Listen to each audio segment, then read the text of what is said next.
Well, hello out there to all my YouTube friends. I thought I would narrate a video for the first time and give you an overall view of my layout. I hope you enjoy the tour. I thought I would walk you through the room. It's not a very big layout. It's about a 17 by 22 foot room that I've built up in my attic. Unfortunately, down here in Florida, you can't have a basement, and so we have to resort to going upstairs to the attic. So I enclosed my attic and built a train room that air conditioned it, and it's quite comfortable.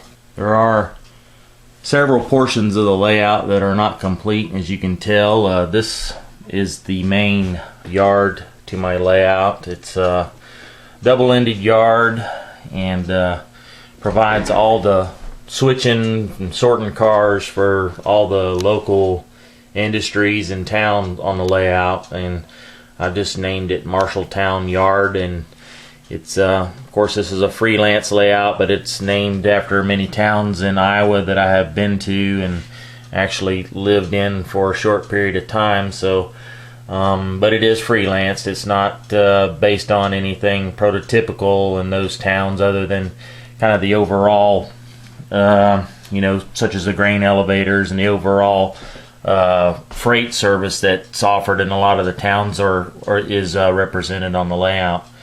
This is the east end of the yard. This is the ladder to the east end of the yard, and just a little small caboose track there.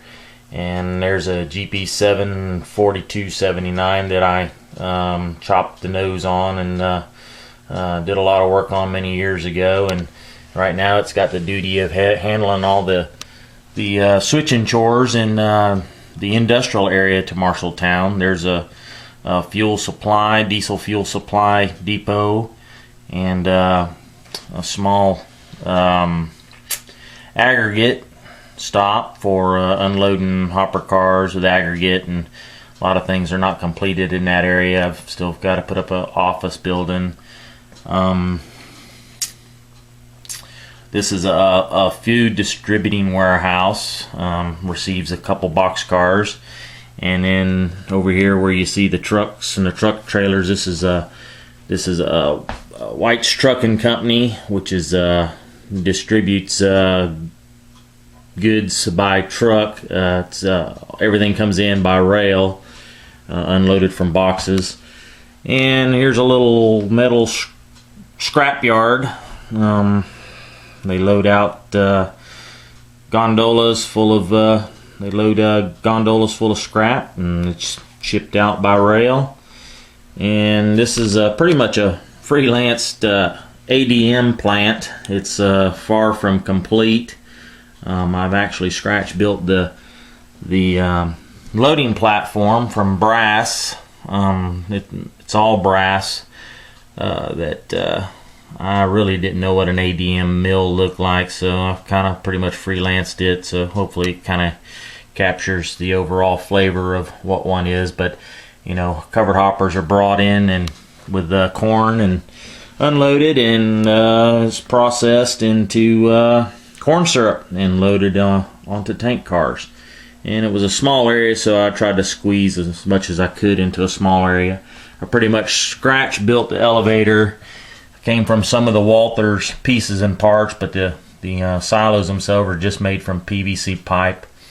And then the other building, the actual processing building and tanks are from a Walther's kit that I kind of slapped together and tried to make something out of it to look similar to a ADM plant from what pictures I could gather. But anyway, that's one of the main industries on the layout. Couple tracks for the covered hopper unloading, and then the tank car track for loading the tank cars. And there's a little small runaround track outside of it, out of the plant, that anytime you have to get on the other end of the train, and also it will hold a few extra cars if need be. So we'll move back to the other end. As we go back through the other end of the east end of the yard here, we'll move to the west end of the Marshalltown Yard. And each track in this yard is basically designated to a town on the layout. If I can get you to see here, there's a J track and the S track and the F track and the R track, and those letters symbolize the towns on the layout. J is for Jefferson, S is for Summers, and F is for Farnhamville. And the R track is just a receiving track for receiving inbound cars from the cities from other towns which are off the layout. And this helps our yard operator when he's sorting the cars. All he has to do is sort them by receiver, and each card will designate the town on it that it's going to. So if he sees Farnhamville on there, he knows the car goes to the F track, and if he sees Summers on there, he knows the cars go to Summers track, which is the S track. So it's a fairly simple operation, and I enjoy this aspect of the hobby so much better that I have gotten into operations, because going around in a circle continuously just gets very boring to me. So we get a little group together and we round robin. There's several other layouts that we go to. But anyway, this is the west end of the yard, and I have a small engine facility here, and of course it's far from complete. Still got to put sand towers in, the fueling tanks and so on. But there's about 5 little spurs here to hold my motive power for all the local stuff that gets switched on the layout. Most of these engines will go to local, put on local trains that head to the different towns. This track here that you see that's by the wall is it's an up track that actually comes from up underneath the layout, where there are about 11 staging tracks under this portion of the yard that almost wrap around the whole room. So they'll hold anywhere from 35 to maybe a 60 car train. But there are it's a double-ended staging area, but that's where this double track comes from, that's coming out of the hole there. It's a double track main around the whole layout, and it actually almost goes around the room, I guess you could say 2 times, so it gives you a pretty good long run.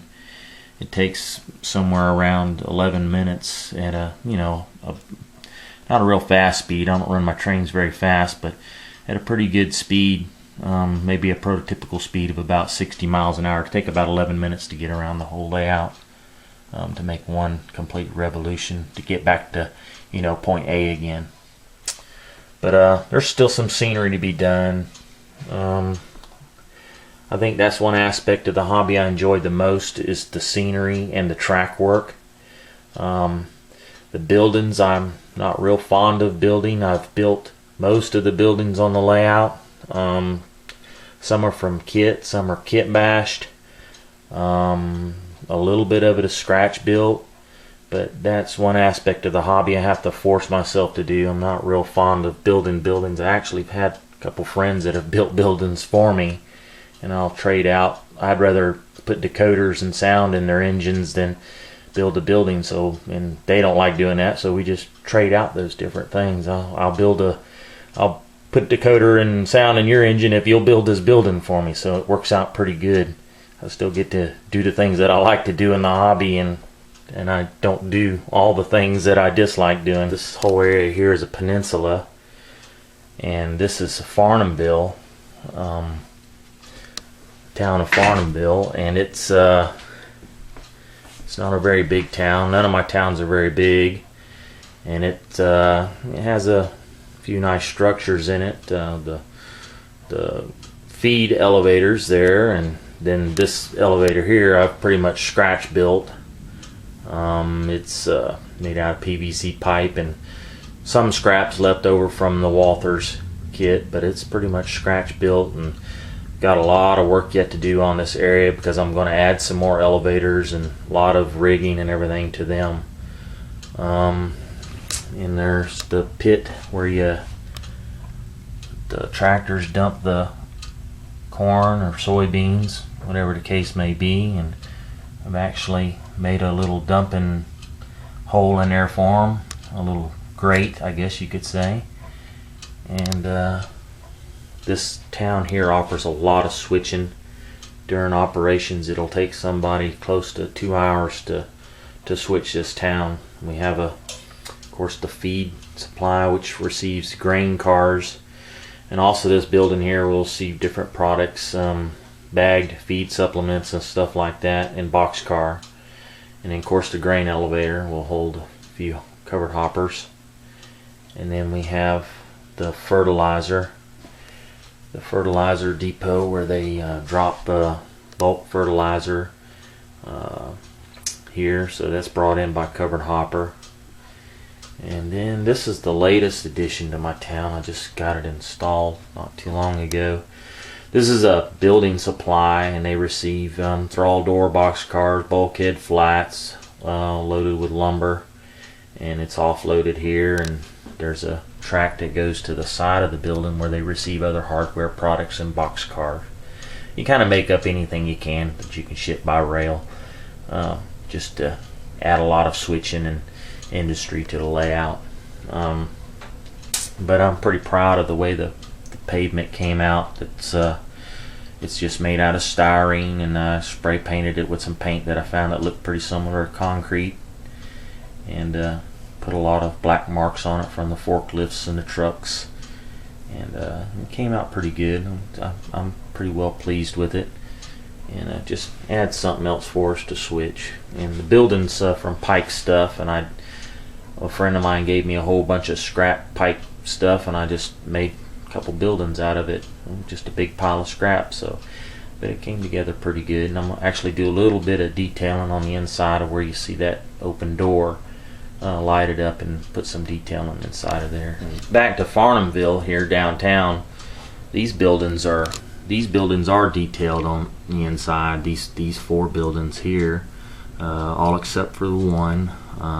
But there's actually a barber shop on the very end there, the white and red building, and then the next building over is a little antique shop, the little brown and tan building. It's an antique shop. The gray building there doesn't have any interior on the inside yet, and then the blue and brown building there has it's a carpet building, or actually a flooring. They have a carpet and rolled up vinyl, and it's actually inside of the building, but they're detailed on the inside. And then there's a little park there, a couple little kids running with their dog, and the dog decides to hike his leg up on the swing set. He really in the kit was supposed to be doing a fire hydrant, but I decided to make him do the swing set. You know how dogs are. Anyway, and there's some picnic tables, trash cans, and little grills. And of course the roads are all mostly made out of styrene that I paint and put in. Some are plaster. Actually, part of this road is plaster. A little bit of it that goes up from that tan car up to the wall is plaster. And then I thought it would work out better. The whole thing was plaster, and I tore it all up, and then I redid part of it in styrene because it made it easier to build the curbs and the sidewalks and stuff. And actually put a little drain there on under the sidewalk. I don't know if you can see it. This is a new camera, by the way, I'm trying to learn how to use. Here's the dock to the feed and seed company, and there's a man there that's carrying that bag of seed. And every time my friends come over, they say, "That guy's still carrying that same bag of seed." But I detailed the interior a bit. This building lights up, and I have stacks and stacks of feed sacks and whatnot inside of there, just to kind of give the buildings a little bit of character, I guess, when you turn the lights on the layout, because that's kind of a fun aspect too, lighting things up. And I'm far from this is my laptop mounted right under the table here at Farnhamville, and it will close up. It has a Decoder Pro program on it, but it'll slide right under the layout and out of the way. And underneath this peninsula. I'll try to give you an overall view here, but underneath this peninsula is another staging area which has 4 tracks and will hold about 30 car trains. But it's just a reverse loop that goes under this this whole peninsula area here, and actually represents all points coming from the south. So we actually ship trains out of Marshalltown to the Des Moines area, and they go, you know, further south from Des Moines. And then all the trains that come in from the east and the west, coming from Council Bluffs and Chicago, come into Marshalltown Yard, and the trains generally drop off a block of cars that go to the local towns on the layout. And I use a very simple waybill system. I really didn't want to get into all this aspect of the layout at this time. I was going to do this later on, but I'll talk about it anyway. The waybill system is fairly simple. You have a card, and it has the